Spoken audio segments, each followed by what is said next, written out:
வணக்கம். இந்த நியூஸ் 8 தமிழ்நாடு செய்திகளை தொகுத்து வழங்குவதற்காக நான் பாலவேல் சக்கரவர்த்தி. செய்திகளை விரிவாக பார்ப்பதற்கு முன்னர் முதலில் தலைப்புச் செய்திகளை பார்க்கலாம். ஷேக் ஹசீனா ராஜினாமாவை தொடர்ந்து வங்கதேச நாடாளுமன்றம் கலைப்பு. இடைக்கால அரசாக ராணுவ ஆட்சி அமையக்கூடாது என்றும் போராட்டத்தில் ஈடுபட்டுள்ள மாணவர் அமைப்புகள் வலியுறுத்தல்.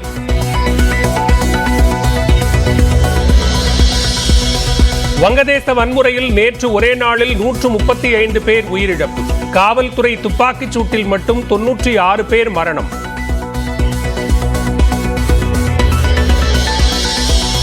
அமெரிக்காவின் நியூயார்க்கில் வங்கதேச தூதரகத்திற்குள் நுழைந்த போராட்டக்காரர்கள் வங்கதேசத்தை கட்டமைத்த ஷேக் முஜிபுர் ரஹ்மானின் படத்தை அகற்றினர்.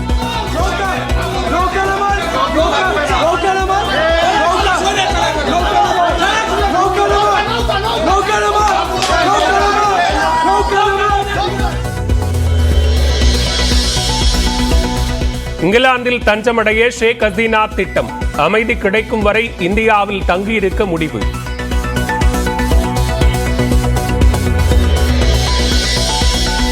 வங்கதேச வன்முறையில் பின்னணியில் வெளிநாட்டு சதியா?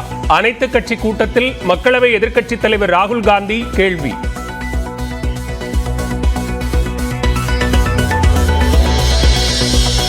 ஷேக் ஹசீனா இந்தியா வர கோரிக்கை விடுத்ததால் தற்காலிக அடைக்கலம் கொடுக்கப்பட்டதாக வெளியுறவுத்துறை அமைச்சர் ஜெய்சங்கர் விளக்கம். வங்கதேசத்தில் இடைக்கால அரசு அமைவது குறித்து பேச்சுவார்த்தை நடைபெற்று வருவதாகவும் மாநிலங்களவையில் உரை. பாரிஸ் ஒலிம்பிக் ஈட்டி எறிதலில் இறுதிச் சுற்றுக்கு முன்னேறினார் இந்தியாவின் நீரஜ் சோப்ரா. தகுதிச் சுற்றில் முதல் வாய்ப்பிலேயே 89.34 மீட்டர் தொலைவுக்கு ஈட்டி எறிந்து அசத்தல். ஒலிம்பிக் மல்யுத்தத்தில் அரையிறுதிக்கு முன்னேறினார் இந்திய வீராங்கனை வினேஷ் போகட். காலிறுதியில் உக்ரைன் வீராங்கனையை 7-5 என்ற புள்ளிகள் கணக்கில் வீழ்த்தினார். உரிமை தொகையால் பெண்களின் சமூக பங்களிப்பு அதிகரிப்பு. மாநில திட்டக்குழு கூட்டத்தில் முதலமைச்சர் மு க ஸ்டாலின் பெருமிதம். மகளிர் உரிமை தொகை மூலமாக பெண்களின் பொருளாதார சுதந்திரம் அதிகமாகி இருக்கிறது. பேருந்துகளில் கட்டணமில்லா விடியல் பயணம் மூலமாக பெண்களின் சமூக பங்களிப்பு அதிகமாகியுள்ளது. புதுமை பெண் திட்டம் மூலமாக கல்லூரிக்கு செல்லும் மாணவிகளின் எண்ணிக்கை அதிகமாகியுள்ளது. இப்படி ஒவ்வொரு திட்டமும் ஒரு பிரிவினரை உயர்த்தி வருகிறது. மகளிர் பிக்பாஸ் நிகழ்ச்சியிலிருந்து தற்காலிகமாக விலகுவதாக நடிகர் கமல்ஹாசன் அறிவிப்பு. ஒப்புக்கொண்ட படங்களில் நடிக்க வேண்டியுள்ளதால் பிக்பாஸ் சீசன் 8 நிகழ்ச்சியை தொகுத்து வழங்கவில்லை என விளக்கம். நிலச்சரிவால் பாதிக்கப்பட்டுள்ள கேரளாவுக்கு 1 கோடி ரூபாய் நிதி உதவி வழங்கியது அதிமுக. திருவனந்தபுரத்தில் முதலமைச்சர் பினராயி விஜயனை சந்தித்து முன்னாள் அமைச்சர்கள் SP வேலுமணி, பொள்ளாச்சி ஜெயராமன் உள்ளிட்டோர் காசோலையை வழங்கினர்.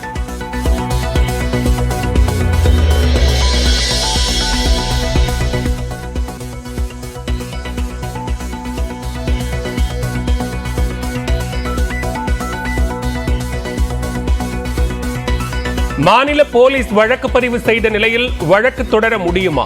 ஜாமீன் கோரிய செந்தில் பாலாஜி வழக்கில் அமலாக்கத்துறை பதிலளிக்க உச்சநீதிமன்றம் உத்தரவு.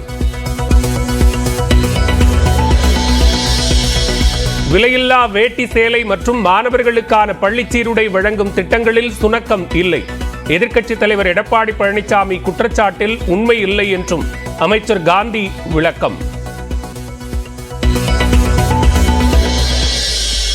கோவையின் மேயராக திமுகவின் ரங்கநாயகி போட்டியின்றி தேர்வு.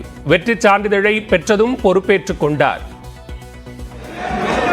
திருமதி கே ரங்கநாயகி என்னும் நான் கடமையை நிறைவேற்றுவேன் என உளமாற உறுதி கூறுகிறேன்.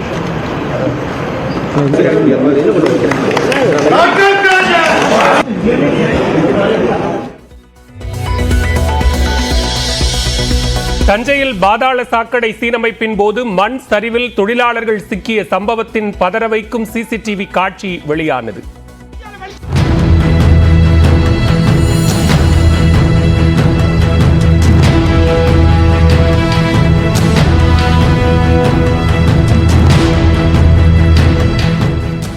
உயிரிழந்த ஜெயநாராயணமூர்த்தி குடும்பத்திற்கு 3 லட்சம் ரூபாயும், காயமடைந்த தேவேந்திரனுக்கு 1 லட்சம் ரூபாயும் இழப்பீடு அறிவித்தார் முதலமைச்சர் ஸ்டாலின்.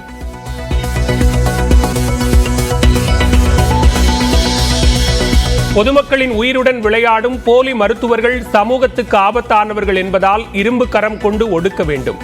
தமிழ்நாடு அரசுக்கு உயர்நீதிமன்ற மதுரை கிளை உத்தரவு.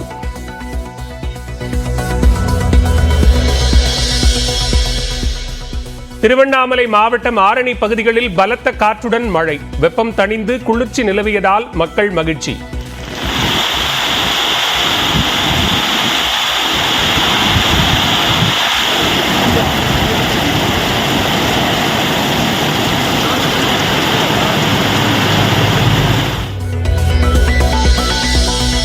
ஜூன் 23ஆம் தேதி கைது செய்யப்பட்ட ராமேஸ்வரம் மீனவர்களின் 6 பேரை விடுதலை செய்த இலங்கை நீதிமன்றம் படகு ஓட்டுநருக்கு மட்டும் ஓராண்டு சிறை தண்டனை விதிப்பு. மக்களவையில் தமிழக மீனவர்கள் பிரச்சனையை எழுப்பி திமுக எம்பிக்கள் கனிமொழி, செல்வகணபதி பேச்சு. தமிழக மீனவர்கள் கொல்லப்படுவதை மத்திய அரசு வேடிக்கை பார்ப்பதாக மாநிலங்களவையில் பேசிய வைகோ.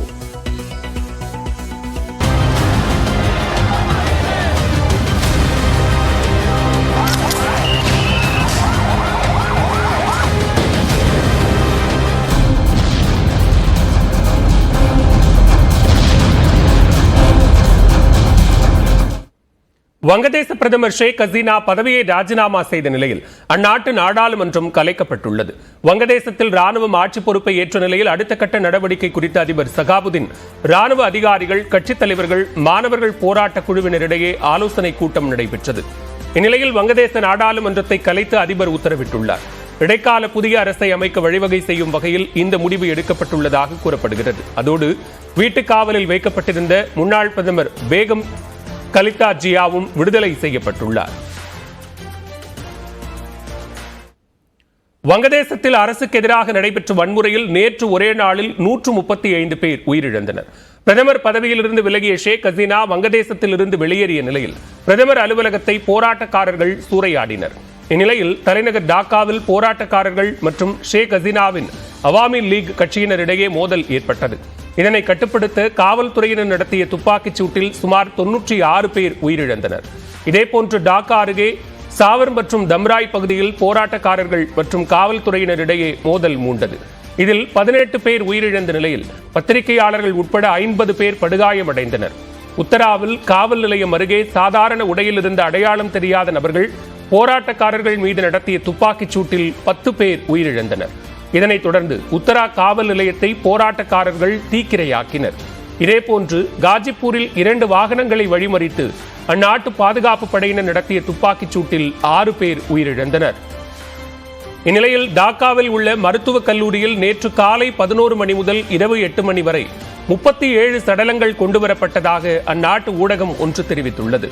மேலும் துப்பாக்கிச் சூட்டில் படுகாயமடைந்த சுமார் 500 பேர் மருத்துவமனையில் அனுமதிக்கப்பட்டிருப்பதாகவும் அதில் 70 பேர் கவலைக்கிடமாக இருப்பதாகவும் மருத்துவமனை நிர்வாகம் கூறியுள்ளது. இந்நிலையில் அமெரிக்காவின் நியூயார்க்கில் உள்ள வங்கதேச தூதரகத்திற்குள் நுழைந்த போராட்டக்காரர்கள் ஷேக் முஜிபுர் ரஹ்மானின் புகைப்படத்தை அகற்றுமாறு தர்ணா செய்தனர். போராட்டக்காரர்களை தடுத்து நிறுத்திய வங்கதேச அதிகாரி நஜ்முல் ஹூதா அமைதி காக்குமாறு அறிவுறுத்தினார். ஆனால் முஜிபுர் ரஹ்மானின் புகைப்படத்தை அகற்றினால் திரும்பிச் செல்வதாக உறுதியளித்தனர். இதனைத் தொடர்ந்து தூதரகத்திற்குள் இருந்த முஜிபுர் ரஹ்மானின் புகைப்படம் அகற்றப்பட்டது.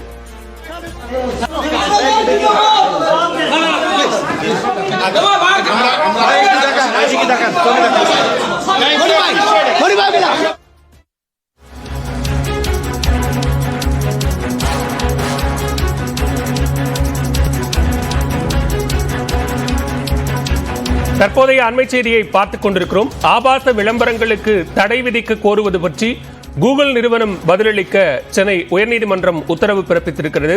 இத்தொடர்பான கூடுதல் விவரங்களோடு இணைகிறார் இந்த நீதிமன்ற செய்தியாளர் மதன். விவரங்களை பதிவு செய்யலாம். யார் தொடர்ந்த வழக்கு? கூகுள் இணையதளத்தில் ஆபாச இணையதளங்களுக்கான அந்த பரிந்துரைகளை வருவதற்கு தடை விதிக்க கோரிதான் சென்னையை சேர்ந்த ஒரு வழக்கறிஞர் ஞானேஸ்வரன் என்பவர் இந்த ஒரு புதுநல வழக்கை தொடர்ந்திருக்காரு.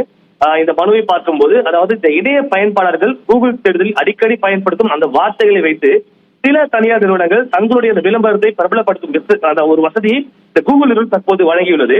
ஆனால் இதை சில தவறான நபர்கள் ஆபாச இணையதளங்களுக்கான அந்த பரிந்துரைகளை விளம்பரப்படுவதாக தெரிவிக்கப்பட்டுள்ளது. இந்த ஆபாச புகைப்படங்கள் கொண்ட அந்த விளம்பரங்கள் இந்த இணையத்தை பயன்படுத்துவோருக்கு மிகவும் தர்ம சங்கடமான நிலை ஏற்படுத்துகிறது என்றும் குழந்தைகள் தவறான பாதைக்கு செல்வதற்கான ஒரு அபாயத்தை ஏற்படுத்துவதாக இந்த மனுவில் தெரிவித்தார். இந்த மனுதான் இன்று பொறுப்பு தலைமை நீதிபதி அமர்வில் விசாரணைக்கு வந்தபோது இந்த ஒரு மனு தொடர்பாக கூகுள் நிறுவனம், மத்திய மின்னணு மற்றும் தகவல் தொழில்நுட்பத்துறை அமைச்சகம் 2 வார காலங்களில் உரிய அந்த விளக்கம் அளிக்க வேண்டும், பதில் மனு தாக்கல் செய்ய வேண்டும் என்று உத்தரவு பிறப்பித்து இந்த ஒரு வழக்கை தள்ளி வைத்துள்ளது. பாலா, நனிமதன், விரிவான விவரங்களுக்கு.